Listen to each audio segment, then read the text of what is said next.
Hello student, आप सभी को सुधीर क्रिएटिव क्लासेस में बहुत बहुत स्वागत है। आज हम लोग देखने वाले हैं कक्षा 10 का हम लोग हिस्ट्री यानी इतिहास का तीसरा चैप्टर देखेंगे, जिस चैप्टर का नाम है भूमंडलीकृत विश्व का बनना।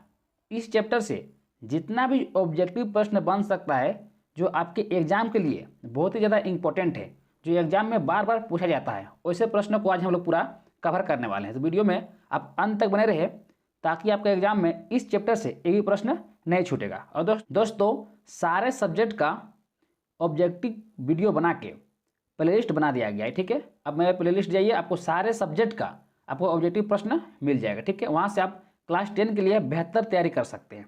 चलिए दोस्तों, हम लोग आज का टॉपिक को स्टार्ट करते हैं। जैसे कि आपको पता है कि आज जो हम लोग पढ़ने वाले वो है भूमंडलीकृत विश्व का बनना। तो इस चैप्टर से हम लोग देखते हैं कि पहला प्रश्न क्या है। देखिए, पहला प्रश्न है डिटरपेस्ट क्या था। आपको बताना है कि डिटरपेस्ट क्या है। यहाँ पर 4 ऑप्शन दिया हुआ है, चारों ऑप्शन में चुन के आपको बताना है कि इसमें से कौन सही है, ठीक है। तो पहला प्रश्न है डिटरपेस्ट क्या था। तो दोस्तों याद रखना है, डिटरपेस्ट जो है वो एक पशु का रोग है, यानी जानवर का एक बीमारी है, ठीक है। तो इसका सही जवाब हो जाएगा ऑप्शन नंबर बी, यानी पशु रोग। चलिए अगला प्रश्न देखते हैं क्या है। नेक्स्ट प्रश्न है अमेरिका की खोज किसने की थी। बताना है कि अमेरिका की खोज किसने की थी। दोस्तों याद रखना है, अमेरिका की खोज क्रिस्टोफर कोलंबस ने किया था, है ना, क्रिस्टोफर कोलंबस, यानी ऑप्शन नंबर ए इसका सही जवाब हो जाएगा। अगला प्रश्न, अगला है 3 नंबर। क्या बोल रहा है, निम्नांकित में से कौन सी बीमारी अमेरिका के लोगों के लिए विनाशकारी सिद्ध हुई। कौन सा ऐसा बीमारी आया था अमेरिका में जो लोगों के लिए वो विनाशकारी सिद्ध हुआ है। तो याद रखना है वो बीमारी है चेचक, यानी ऑप्शन नंबर बी इसका सही जवाब हो जाएगा। अगला प्रश्न, अगला है 4 नंबर। 4 नंबर प्रश्न क्या बोल रहा है कि निम्नलिखित में से किसे मित्र राष्ट्र माना जाता था। तो दोस्तों याद रखना है ब्रिटेन, फ्रांस और रूस, ब्रिटेन, फ्रांस और रूस को मित्र राष्ट्र माना जाता था। अगला प्रश्न,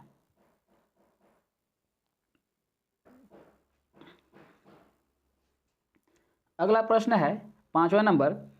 कार उत्पादन को बढ़ाने के लिए हेनरी फोर्ड द्वारा निम्नांकित में से किस तरीकों को अपनाया गया था। तो आपको याद रखना है असेंबली लाइन को अपनाया गया था, यानी ऑप्शन नंबर 20 का सही जवाब हो जाएगा। अगला प्रश्न, अगला है 6 नंबर। प्रथम विश्व युद्ध कब हुआ था। आपको बताना है कि प्रथम विश्व युद्ध कब हुआ था। तो आपको याद रखना है 1914 से लेकर 1918 के बीच प्रथम विश्व युद्ध हुआ था, यानी ऑप्शन नंबर 20 का सही जवाब हो जाएगा। और दोस्तों अगर आपको इस वीडियो का PDF चाहिए तो आप मेरे टेलीग्राम ग्रुप में जुड़ सकते हैं, और अगर आप टेलीग्राम नहीं चलाते तो मेरे व्हाट्सएप ग्रुप में भी जुड़ सकते हैं, ठीक है। दोनों का लिंक इस वीडियो के नीचे डिस्क्रिप्शन में डाला हुआ है, ठीक है।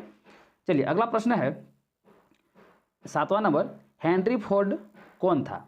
हेनरी फोर्ड कौन था। तो दोस्तों याद रखना है ये कार निर्माता था, यानी ये कार बनाता था, है ना, ऑप्शन नंबर ए इसका सही जवाब हो जाएगा। अगला देखिए, अगला प्रश्न है 8 नंबर। गेट की स्थापना कब हुई। GATT जो गेट है इसकी स्थापना कब हुआ था। तो याद रखना है 1948 में हुआ था, यानी ऑप्शन नंबर डी इसका सही जवाब हो जाएगा। अगला प्रश्न देखिए 9 नंबर प्रश्न है कि आर्थिक महामंदी की शुरुआत कब हुई, यानी कब से स्टार्ट हुआ था आर्थिक महामंदी। तो दोस्तों आपको याद रखना है 1929 से शुरू हुआ था, यानी ऑप्शन नंबर ए इसका सही जवाब हो जाएगा। अगला प्रश्न देखिए, अगला है 10 नंबर। क्या बोल रहा कि अमेरिका में ब्रिटेन वुड्स समझौता कब हुआ था। इसमें आपको इसलिए बताना है कि कब हुआ था।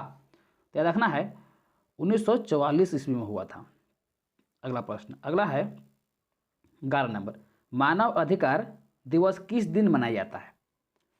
तो बताना है कि मानव अधिकार दिवस किस दिन मनाया जाता है। तो आपको याद रखना है 10 दिसंबर को मनाया जाता है, ऑप्शन नंबर सी सही जवाब हो जाएगा। अगला प्रश्न, अगला है 12 नंबर। अमेरिका के किस क्षेत्र को सोने का शहर कहा जाता था। आपको बताना है कि अमेरिका में कौन सा ऐसा क्षेत्र है जिसको सोने का मतलब शहर कहा जाता था।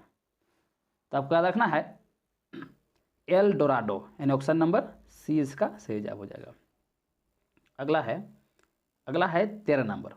अगला प्रश्न है 13 नंबर। महामंदी की समय अवधि क्या थी? तब क्या देखना है, महामंदी की जो समय अवधि थी यानी मतलब कौन से ईयर तक चला था, तो याद रखना है 1929 से लेकर 1930 दशक, माने 1 साल महामंदी का समस्या हुआ था। यानी ऑप्शन नंबर ए इसका सही जवाब हो जाएगा। अगला क्वेश्चन, अगला है 14 नंबर, G77 से आप क्या समझते हैं? आपको बताना है कि G77 से आप क्या समझते हैं। तो आपको याद रखना है विकासशील देशों का समूह। G77 का मतलब होता है कि विकासशील देशों का समूह, यानी ऑप्शन नंबर डी इसका सही जवाब हो जाएगा। अगला प्रश्न है 15 नंबर, ब्रिटेन वुड्स व्यवस्था क्या थी? तो आपको याद रखना है ब्रिटेन वुड्स जो व्यवस्था था वो योद्धात्मक राष्ट्रीय आर्थिक व्यवस्था था, यानी ऑप्शन नंबर सी इसका सही जवाब हो जाएगा। अगला प्रश्न देखिए, अगला है 16 नंबर, भारत में आने वाली पहली 2 यूरोपीय जातियाँ कौन सी थी? तो आपको याद रखना है पुर्तगाल और डच, ये 2 भारत में आने वाली 2 यूरोपीय जातियाँ थी, यानी ऑप्शन नंबर बी इसका सही जवाब हो जाएगा, पुर्तगाली और डच। ठीक है, ये दोनों आया था। अगला नंबर देखिए 17 नंबर है, क्या बोल रहा है कि 1890 के दशक में अफ्रीका के मवेशियों में कौन सी बीमारी बहुत तेज़ी से फैल गई थी? यानी कौन सी बीमारी बहुत तेज़ी से फैला हुआ था, कहाँ पर? अफ्रीका में।